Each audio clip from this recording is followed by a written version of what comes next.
आमचं म्हणणं हेच आहे की आज या कल्याण डोंबिवलीमध्ये जे इलेक्शन महानगरपालिकेचे इलेक्शन जे आलेले आहेत त्या इलेक्शन संदर्भात आमची महायुती आमची शिंदे साहेबांबरोबर भाजपबरोबर शिवसेना भाजपबरोबर आणि अजितदादांबरोबर महायुती आहे आणि आम्हाला दोन्हीही नेत्यांनी आम्हाला आश्वासन दिलं।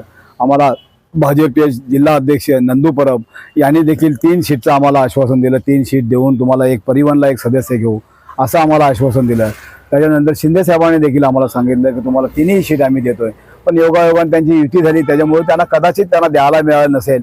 परंतु आज देखील म्हणजे आम्ही तुमच्या अगदी तुमच्या विश्वासातला तुमचा मित्र आहोत। आम्ही ह्या नात्याने आम्ही तुम्हाला विनंती करतो की आपण इलेक्शनला देखील आम्हाला तिकीट तुम्ही जागा दिल्या नाही, परंतु आज महायुतीची सत्ता येईल आणि सत्ता येण्यासाठी आज ही पत्रकार परिषद आम्ही आयोजन केलं आहे। आमचे जेवढे मतदार जेवढे आहेत त्या मतदारांना आम्ही आवाहन करतो की आपण भाजप शिवसेनेला आपण मतदान द्या आपण आणि भरघोस मताने निवडून आणा आणि तेव्हा तरी त्यांना काहीतरी आमच्याबद्दल त्यांना हे वाटेल की आज जे महासत्ता आल्यानंतर आम्हाला जे 3 सीटचं तुम्ही जे आश्वासन दिलेले आहेत दोघांनी मिळून आम्हाला 3 सीट आम्हाला द्या।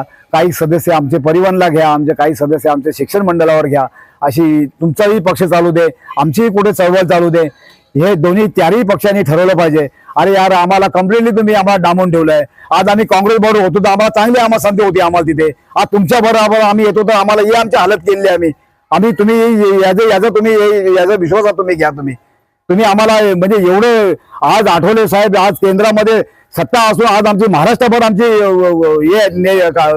आमची पक्ष आमचा आहे, ताकद आमची आहे, महाराष्ट्रामध्ये ताकद आमची आहे। मी अगोदर पण सांगितलं की महाराष्ट्रामध्ये रिपब्लिकन पक्षाचे गट तर अनेक आहेत, पण रामदास आठवले गट हा पॉवरफुल गट आहे आणि रामदास आठवले हा विश्वासातला माणूस आहे। कधी कोणाला दगा देऊ शकत नाही, कधी कोणाचे असे हे करू शकत नाही, ज्याच्या जोडलं असं त्याला सत्ता येते आणि म्हणून आठवले साहेबांच्या मुळे तुम्हाला सत्ता मिळाली आहे आणि म्हणून आठवले साहेबांचे कार्यकर्ते सांगतात की आपण तुमची सत्ता येते महानगरपालिकेमध्ये, सत्तेचं गणित जमल्यानंतर आम्हाला तुम्ही सदस्य स्वीकृत सदस्य म्हणून तुम्ही घ्याल अशी आम्हाला तुमच्याकडनं अपेक्षा आहे।